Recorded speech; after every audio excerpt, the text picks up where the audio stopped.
Welcome to Girlfriends Bible Study, a live Bible study with Connie and friends. Each week, Connie and her girlfriends engage in a lively conversation as they read and study scripture. So grab a pen, your journal, and your best friend and enjoy this enlightening Bible study. Good evening, everybody. Welcome to Bible Study Live with Connie and friends, and welcome Facebook friends, and welcome to Debrianne, who's hiding in the wings right now. She'll be on in a moment. You'll see her. We are continuing our study of the Ark, and so for the first 2 weeks of July, we talked about the Ark of the Covenant, and we learned some fascinating things about I'll put it this way, I learned some fascinating things about the Ark of the Covenant. And many of my friends who joined for Bible study also learned some fascinating things as well. Some they knew, some they weren't sure of or hadn't heard about. So that's why I love doing Bible study. So tonight we are talking not about the Ark of the Covenant, but the other ark, the Noah's Ark, that one. So we're going to read a few chapters, and they're short, so it won't take long.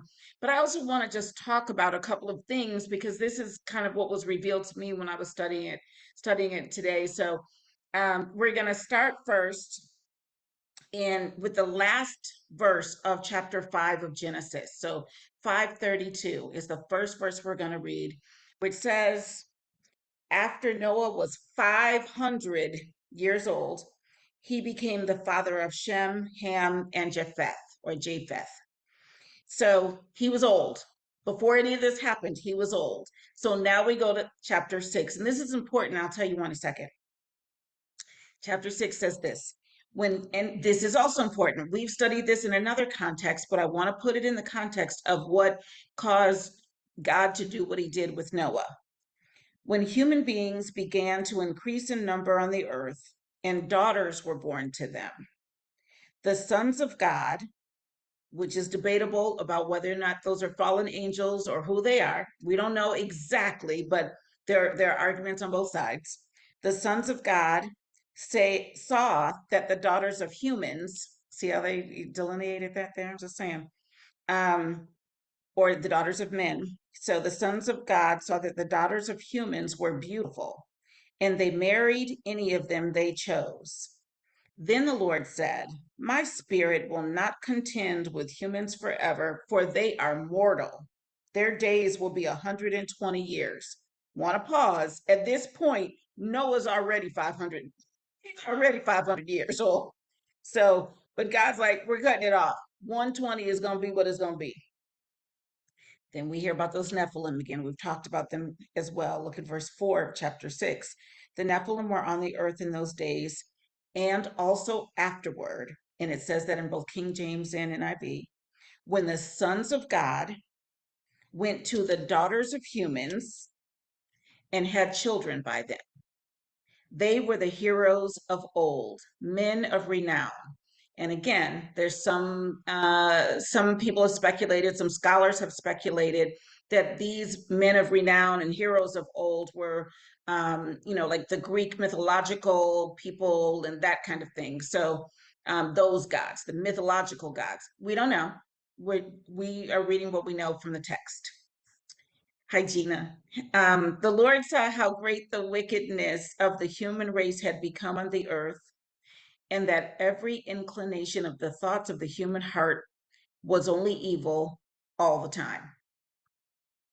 The Lord regretted, and in King James it says, and it repented the Lord, which is an interesting way of phrasing that. But the Lord regretted that he had made human beings on the earth, and his heart was deeply troubled. And King James says, and it grieved him at his heart. So knowing that God has a heart, these are all important things we need to pay attention to. His heart can be grieved just like ours can. When we think, oh, we're supposed to be so strong, we're not supposed to ever, feel heartbreak, or we're supposed to be stronger than that. Listen, God the Creator had his heart grieved. When our heart grieves, it's in line with our Maker. So the Lord said, I will wipe from the face of the earth the human race I have created, and with them the animals, the birds, and the creatures that move along the ground, for I regret that I have made them. But Noah found favor in the eyes of the Lord. That's verse 8. And then we get into Noah and the flood, starting at verse 9. This is the account of Noah and his family. Noah was a righteous man, blameless among the people of his time, and he walked faithfully with God. Noah had three sons, Shem, Ham, and Japheth. Again, he was 500 when he had those sons, y'all. Now the earth was corrupt in God's sight and was full of violence.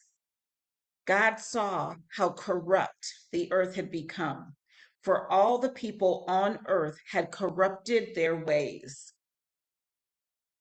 So God said to Noah, I am going to put an end to all people, for the earth is filled with violence because of them. I am surely going to destroy both them and the earth. So make yourself an ark of cypress wood, make rooms in it, and coat it with pitch inside and out. This is how you are to build it. The ark is to be 300 cubits long, 50 cubits wide, and 30 cubits high. Make a roof for it, leaving below the roof an opening 1 cubit high all around. Get some fresh air in there, y'all, some windows. Put a door in the side of the ark and make lower, middle, and upper decks. I am going to bring floodwaters on the earth to destroy all life under the heavens, every creature that has the breath of life in it. Everything on earth will perish, but I will establish my covenant with you, and you will enter the ark, you and your sons and your wife and your sons' wives with you. You are to bring into the ark two of all living creatures, male and female, to keep them alive with you. Two of every kind of bird, of every kind of animal, and of every kind of creature that moves along the ground will come to you to be kept alive. You are to take every kind of food that is to be eaten and store it away as food for you and for them. Noah did everything just as God commanded him. I'm going to pause here after chapter 6 that we just read and just mention this. In studying hermeneutics and thinking about who wrote what, it's said that Moses wrote the first 5 books of the Bible, but the fifth book he died. So did he really write it? Did Joshua pick it up for him? They talk about how there's conflicting information in chapter 6 versus chapter 7, which we're going to read, where it talks about the animals that come onto the ark. And there, some of the scholars say that it was a compilation, that there were multiple people, that Moses maybe communicated some of it, or that it was, multiple people who were writing down these accounts. And I will say this, because I was thinking about that and how, there are all the people that didn't happen. It couldn't have happened. There was no flood. There wasn't an ark. This didn't happen. There were no animals. They didn't all get along. And you know what? We don't know everything. Here's what I've learned. Number one, we don't know everything. We know that God is miraculous and there are things that happen even today that we can't explain. Number one. Number two, you have things that happen that are horrible, like Sandy Hook, where they do a massacre and you have people getting on the news saying it didn't happen, talking to these parents who lost their babies saying it's fake news, it didn't happen. We know, we lived through the pandemic, this recent pandemic. There were people saying it's a hoax. There's no real pandemic happening right now. Even though we had people that we knew who died from COVID, I had people and still do in the medical fields who talked about the freezer trucks that they would bring up to the hospital and just back up, and they stack the dead in there because there was no room in the morgue. They couldn't do funerals. And then people still called it a hoax. So I will just say, we learn also, because I like law. For those of you who know me, I study law stuff and I love, love, love, love, love, love law. And one of the things that they say is most unreliable is witness accounts. You ask somebody, they're like, he was short and had on a red shirt. No, he was really tall and he had on blue. That happens all the time. Now, I do know that the Bible, according to the Bible itself, is inspired. It's inspired. Whoever wrote it was inspired from God, and that he's approved the words that are in here. So I recognize that there are some things that don't match other things. Some of it we just don't know. There's that, I don't know if you guys have seen that image. It's a really cool meme, but there's a shadow of something that is shaped like both a circle and a square. Like if you see this shadow of it, it looks like a circle. If you see that shadow of it, it looks like a square. But when you see the actual thing, or a rectangle. I think one, it looks like a rectangle. One, it looks like a circle because of the way the light is coming at it. And so if you see it from that angle, you're going to say it's a circle. If you see it from the other angle, you're going to say it's a rectangle. And both are correct. They're both correct facts, but neither of them are truth. They're not truth. They're just a piece of, yes, it is true that there's a circular shadow. Yes, it is true that there's a rectangular shadow. But also, this is what it actually is. Neither of you got it fully right. So if that happens, let's just say that happened, then wouldn't you want to include, in fact, I'm reading right now in my chapter today, Deuteronomy, and it says that you never convict somebody on the testimony of one witness. It has to be at least two, and more is better. And the reason is because you're going to get different accounts. And if it's just one word against another, that's not good. So thinking about witness testimony and what was put in here, what was written, I saw two of everything. That's what I saw. Oh, no, they had seven of these. Okay, put them both in there because what you saw was correct and what you saw was correct. And the truth of it is somewhere in the middle. That's where I'm landing with this. So I'm just going to put a point there on that because, like I said, somebody can hear something out of your mouth and you mean it positively and they take it negatively. And it doesn't change what you said. What you said and what you meant is still what you said and what you meant. But what they heard and how they perceived it is completely different. Oh, Jean, did you find that image for me?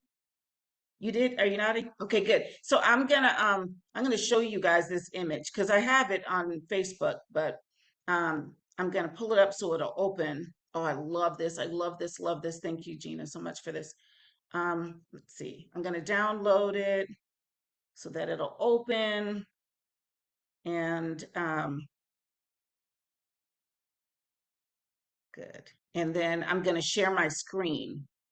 So because I can't just like pull it up. So let me see if I can, not that one. Let me see if I can make it open. And then I'll share my screen and show it to you because it's such a powerful graphic. It's one of my all-time favorite graphics. Let's see if I can make it bigger though. There we go. All right. Let me show you all this. Thank you, Gina, for finding it.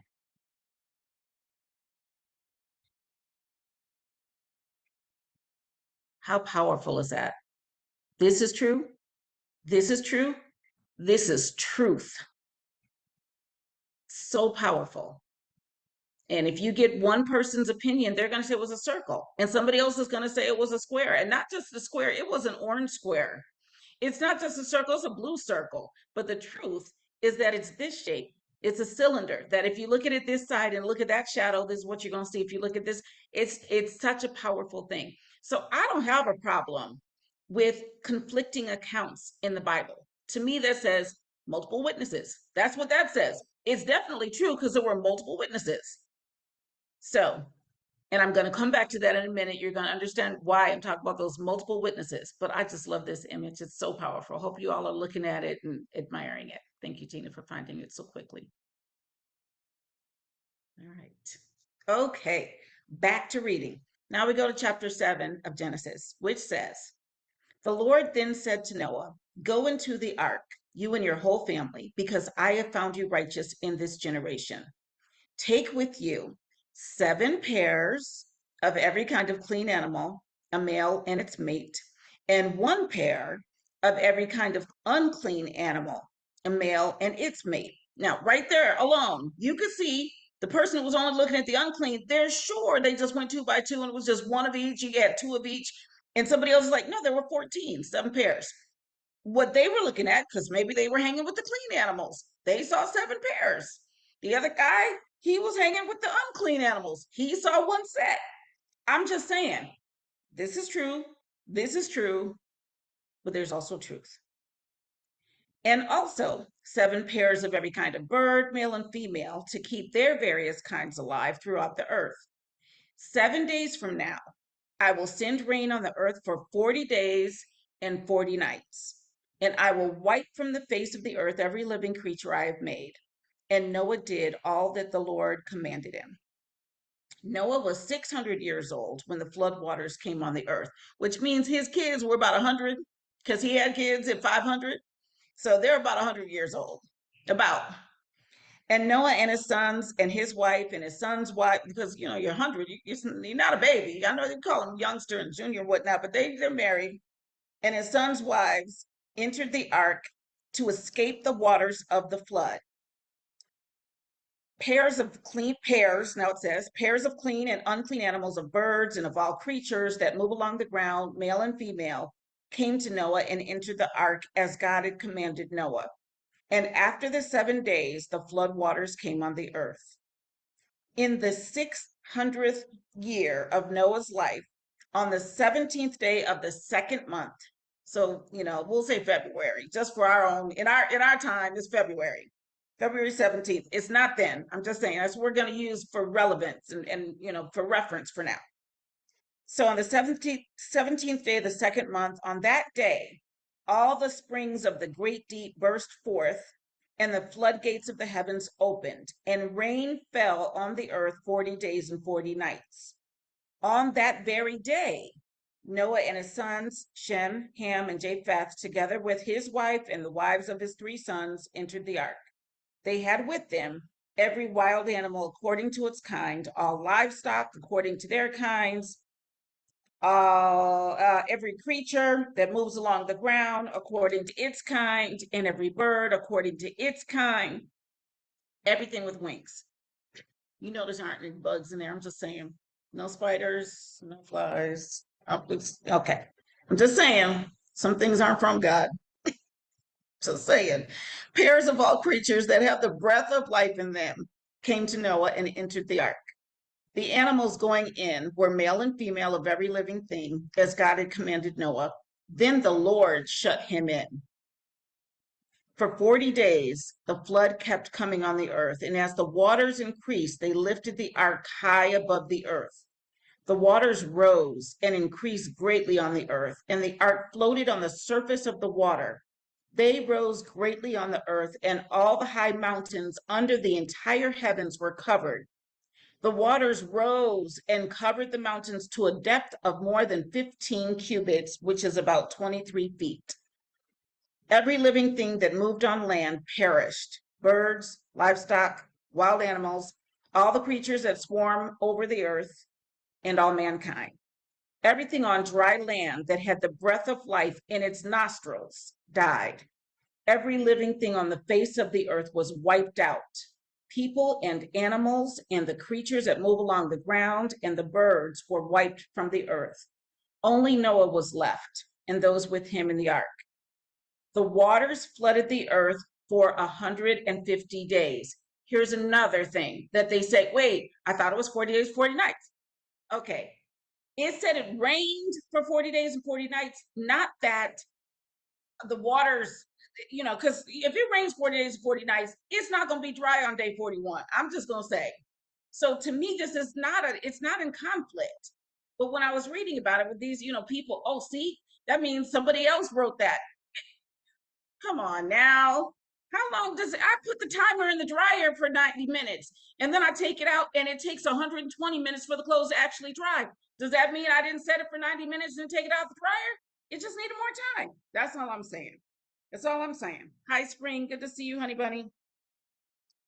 But look at chapter 8, and this is the last one we're going to read, and then we're going to talk a little bit of Genesis, Spring, Genesis 8. But God remembered Noah and all the wild animals and the livestock that were with him in the ark. And he sent a wind over the earth, and the waters receded. Now the springs of the deep and the floodgates of the heavens had been closed, and the rain had stopped falling from the sky. The water receded steadily from the earth. At the end of the 150 days, the water had gone down. That makes sense to me. Flooded, and y'all, come on now.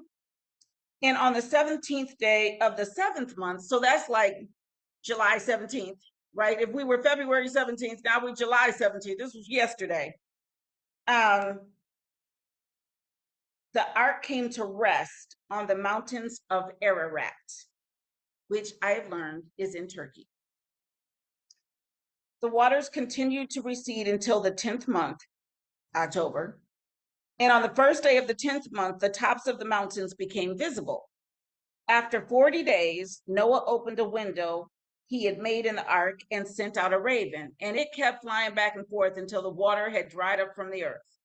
Then he sent out a dove to see if the water had receded from the surface of the ground. But the dove could find nowhere to perch because there was water all over the surface of the earth. We're months away. We're way past the 40 days. It's still soggy out there. Not a conflict. It's just still wet. Just still wet. All right. So then he reached out his hand. Oh, let's see. He couldn't find any place, so it returned to Noah in the ark.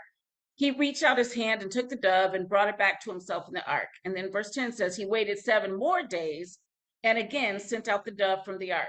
When the dove returned to him in the evening, there in its beak was a freshly plucked olive leaf.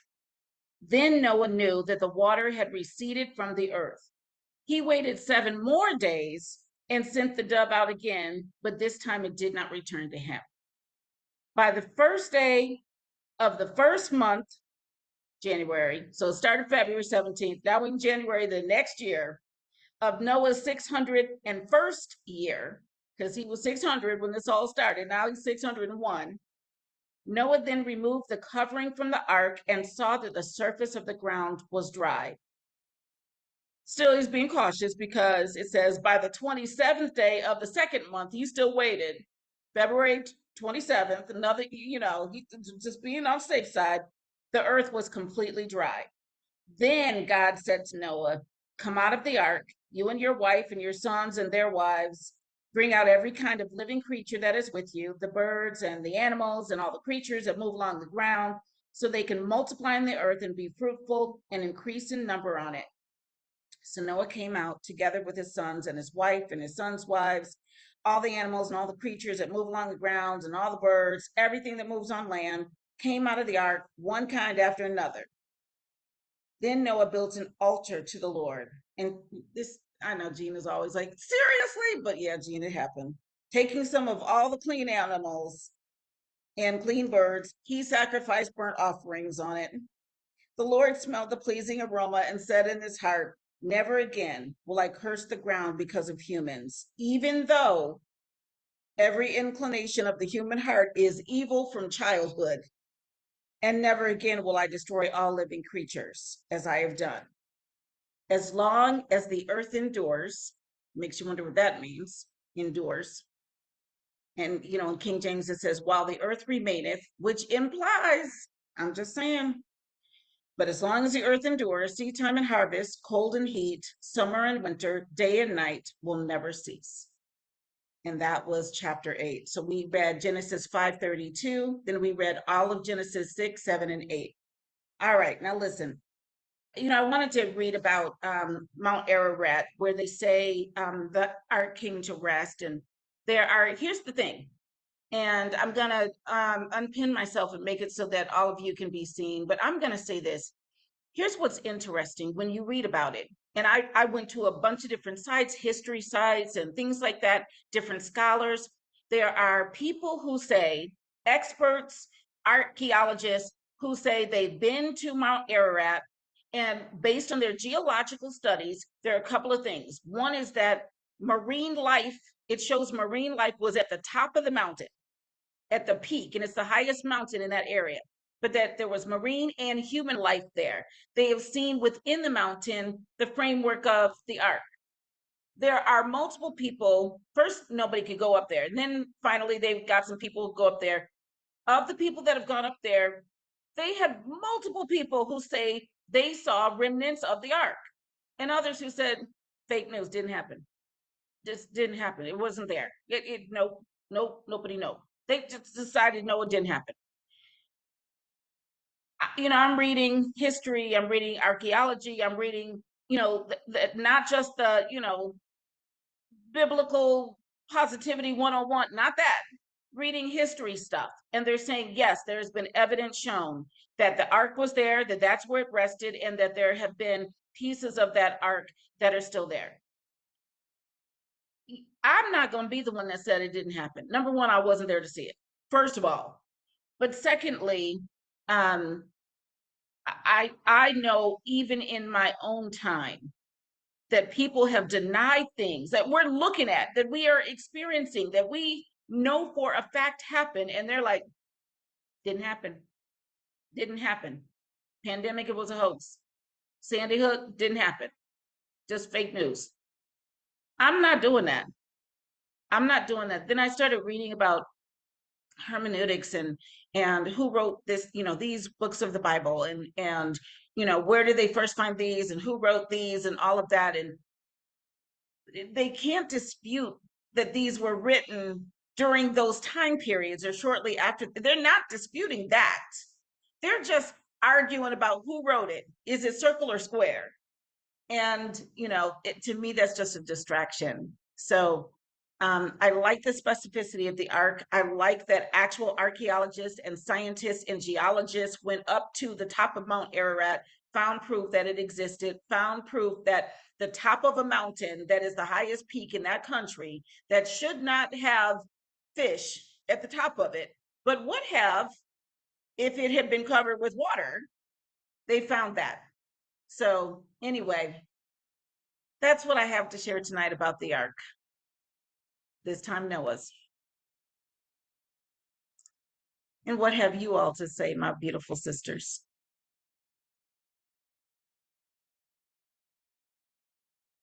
All right, you're thinking it over. You better say something. No, I was just saying thank you for sharing that.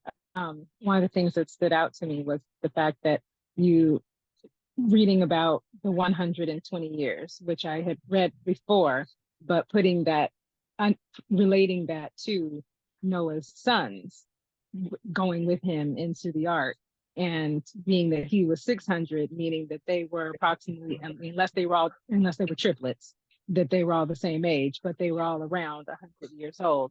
And so thinking of in that life, it's like, y'all only got 20 years left. Make it count. Right?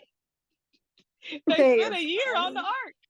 So y'all better be mindful. You got 20, you better make some babies. Exactly. Y'all better be quick with it. Populate. He was like, let's go. Get it going. Get it going. Did you go into how long it took to build the ark? I'm sorry, I missed the. I'm sitting up here not realizing what day and time it is. Did you get into it all? How long it took to build the ark? Was that I just read it straight from the scripture, so it didn't talk about exactly how long it took, but it did mention that if you're looking at chapter 5, when he's 500, he has these kids, and then shortly thereafter, God tells them, get ready because this is about to happen. But they didn't go into the ark until he was 600, it says. Right. So it does make you think. That's where they get the yeah. I think that's where they get the they, meaning the biblical scholars, get the data or the calculation to build the ark. So remember, we went to the Ark Encounter a couple of years ago. And has anybody else ever been there or heard of that? No, where is that? Heard of it, yes. It's located in Kentucky. Indiana, right? It's in Kentucky. Is it Kentucky or Indiana? I'm pretty sure it's Kentucky. It's right at the border of Kentucky and Ohio, because we stayed in the hotel in Ohio, and the ark was like a half-hour drive. And I'm pretty sure it's Kentucky. Look it up though, Day. It's called the Ark Encounter, and it's basically built as similar to the way you would an amusement park, but it's not an amusement park. They built Noah's Ark based on the specifications. Based on the specifications in the Bible. It is phenomenal. I mean, phenomenal. Like I said, the specificity of, they literally just did every measure. They literally, you can go through and you'll see how they laid out, like how much food needed to be in storage for each type, for them, and as well as for each type of animal, and how everybody had their jobs and taking care of the food, the animals, the just everything. And it is just the most amazing thing I've ever seen. And we Okay. walked through it. You stood on the floor and you looked up. It was like 3 levels deep, but everything within it was designed. They even had dinosaurs. Oh, they had every animal that was on the ark, and they even had the dinosaurs. And then it shows how they brought them in as babies so that they could grow. So they didn't bring in big old gigantic like elephants and everything like that. Everything they brought in were like babies, so that they could, grow and not eat as much food and everything. It's just amazing. Of course, it's being, all of this is being calculated and done, in by today's standards, and that where they could calculate all that out. But to think about that, Noah was following God's directions and basically would have done the same thing because God was telling him to do it. So he was doing it, not necessarily understanding all the everything behind it, but it's just everything about it. The type of wood that they used, you can't find anymore. But they use a type of wood that when you sealed the joint and it got wet, it would swell. Therefore, I thought all sealed wood did that. construction. Huh? I said I thought all wood did that. No, not all wood does what this wood did. Not all wood did not in this way. Wood I swells see. and warps, but this was literally like a part of the design and the construction that made the ship stronger. It was just everything about it was just absolutely amazing. So I really recommend that anybody, if you've never heard of it, to look it up. And it's just, and if Yeah, you it is in ever get a Kentucky. I did chance, look it up, Springle. Thank you. yeah, I definitely will look it up. Thank yeah, we went and it took us a good part of the day to go through it. It was because it's built to specs. That's all I can tell you. It is literally. I'll post a couple of pictures in our chat too, because it's amazing. It's pretty cool. It's pretty cool. I think about, people dispute, of course, dinosaurs and, their age. Were they before the people? Were they this? Were they that? And then in Job, I think they refer to them as, I want to say Leviathans, maybe, and they consider what they were talking about, calling them Leviathans, is what we would consider a dinosaur. Right. And so I don't know if it was an actual dinosaur or if it was, something that would have looked like it to us based on its size and that kind of thing. I don't know. I don't know. I don't know what they look like. I don't know what a Leviathan, but thankfully I've never encountered a Leviathan. So I'm happy not to. Can you imagine, Gene? We've been talking about mosquitoes and things like that. Gina posted the funniest meme for her Fixer sisters, and it was something about going outside to work on whatever related to water and this and the plant that and whatnot. And then the meme says 320 mosquitoes like this post. Oh yeah, that was I was funny. scrolling. It was so funny, but some of the things I'm glad didn't have to go. I'm just, I don't know. I know that bees have a purpose, and blah blah blah blah blah blah blah blah. But I'm glad it doesn't talk about all the insects that came on nowhere in it, King James version or anything else. I think the plants bred the insects later, but that they didn't have to get on the ark because that would have been, imagine 2 by 2 mosquitoes, gnats, fleas, houseflies. I can't even. I don't want to think about that. Honestly, I don't want to. But anyway, um, that was the other arc. So today we were talking about the other arc. Jean, was there anything in the scripture that was new to you, or did you know all of those? There are always so many that are, like I said, at some point I read the whole Bible, but I'm always like, huh, either I didn't read that part or I've completely forgotten that part. So, yeah, so there are always parts that I'm like, huh. And I tend to, I'm like you with true, and truth. I'm also not interested in nailing down the absolute veracity of every single word of the Bible when it is written by men. And even the creation story, I'm just like, if God showed, if God showed the writers of the Bible how it happened in a video, just here's how it happened. Let me just show you. And they wrote it down. They couldn't possibly begin to put into words the truth, right? They could get true, they could aim toward true, but they could not encapsulate the truth. So people who are, I think people have used the Bible for so many things. It says right here that man is the center of the universe, the earth is the center of the universe. That was actually scientifically incorrect. And I think when we are adamant about parts like that of the Bible, I think we miss the point. I don't. Did you say something, Sprinkle? No, I'm sorry. Oh no, no, No, your thing lit up. So yeah, because I'm breathing. oh. So for me, that something happened. There's marine life on the top of Mount Ararat. Something happened, and the details about, oh, some people say dinosaurs on the ark, and they use that to ridicule the whole story, and others use it as a way to, it's true. Okay, whatever. Something happened. There is a truth there, and the truth is one that we can't nail down 100%. But why did it happen? Why is the story there? What is the point? What happened? And it's a tale. It's a story about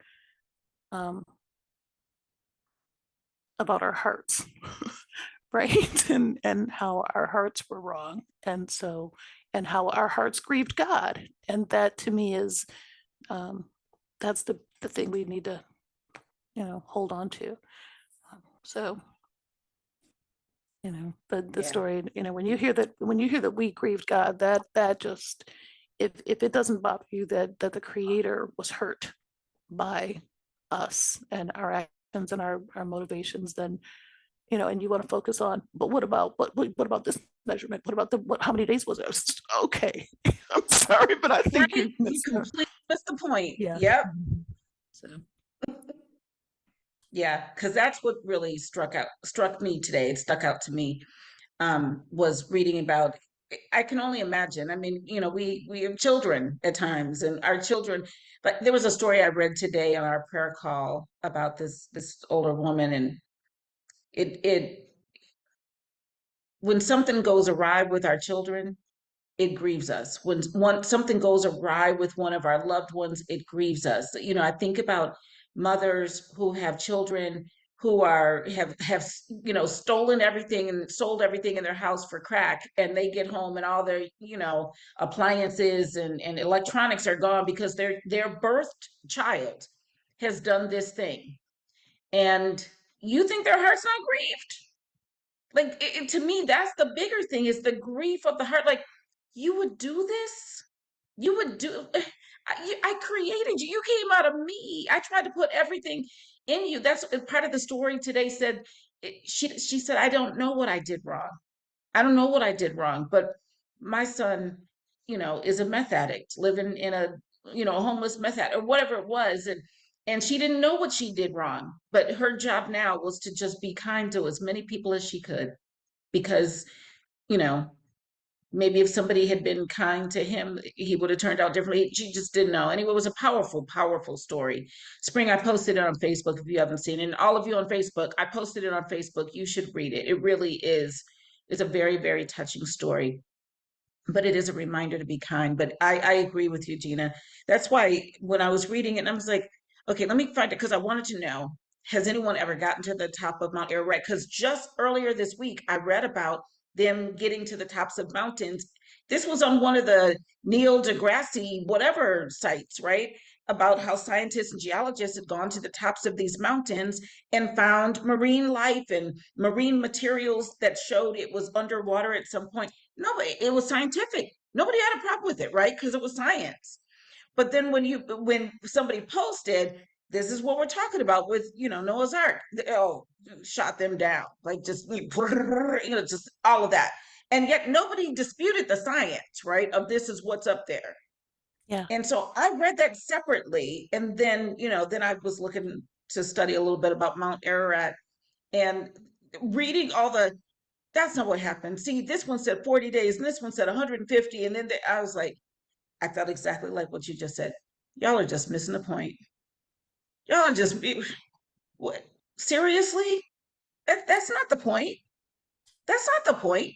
Mhm. And So anyway, I've told the story about how when I was in school working on my undergrad degree and taking astronomy, and so much of the class they ridiculed Christians. Just this the heaven and earth, blah blah blah. It's not the Bible says, but I mean it was weird, right? It was like they were like nobody in the class stood up and said this is not God's truth. Like there were not. It wasn't like that. There wasn't like somebody had said I'm a Christian and I don't like. I came to class. I wanted to learn about them. It was an elective, and I wanted to learn about the planets, and I thought but for whatever reason, there were all these attacks on religion because I guess in order to believe science, you're supposed to reject religion, even though most scientists of old did not.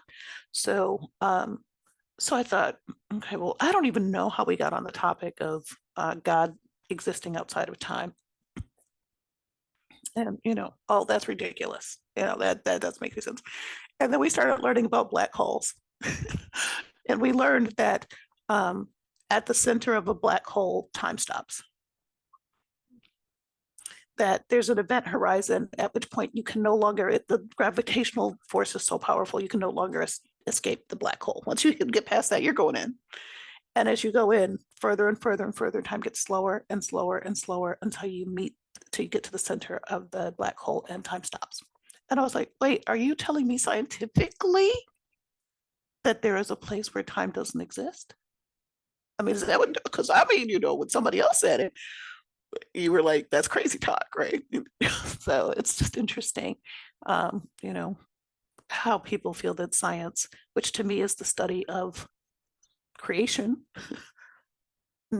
refutes creation, refutes a creator, which is just okay. I mean, okay. So doesn't even make any sense. Doesn't even make any sense. But like you said, what my studies have shown me too, Gina, is that most of the early scientists, they were not atheists. They weren't even agnostic. They helped create science, as it were, and the science came about for them to understand what was happening in the world, not to replace it with, now that I understand this is truth and that is not. Like they're using this study to understand that thing that already is and has been, and they're using science to understand, and then they decide only science is true, only science exists, only science is real. And it's always curious to me, like, wait, science explains, it helps us explain it, but we come up with science about why is the sky blue, but if the sky was purple, then we'd figure out science that would explain why it was purple. it, we look at what is, and then we try to use science to explain what is, and this, I don't understand. It's just ridiculous. So anyway, so Noah's Ark, that was our Ark story for today, was Noah's Ark. So thank you, Spring, for resharing. I do still want to go to the Creation Museum and the Ark in Kentucky, as Spring said. And I heard about it from Nita, so I'd heard about it before you No, mentioned it, I Sprinkle. heard So about it I was from familiar Nita. with it. I had never heard about it until Nita. That's Oh, what okay. made us want to go there when she told us about it. So I'm gonna is Oh, okay. Gabrielle on Facebook? No. No. Okay, because I think I did a whole album on Facebook I was going to share, but I'll just pull some pictures and share. Okay.